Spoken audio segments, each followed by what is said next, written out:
gözle görmek olsaydı yüreğim, görerdin ne vardı neler yoktu.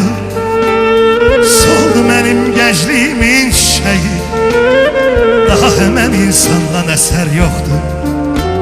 Soldu benim gençliğimin çiçeği, daha o cavanlıqdan eser yoktu. Ey sen Allah'ın cezası ya kederi, ya Allah'ın imtihanısan sen.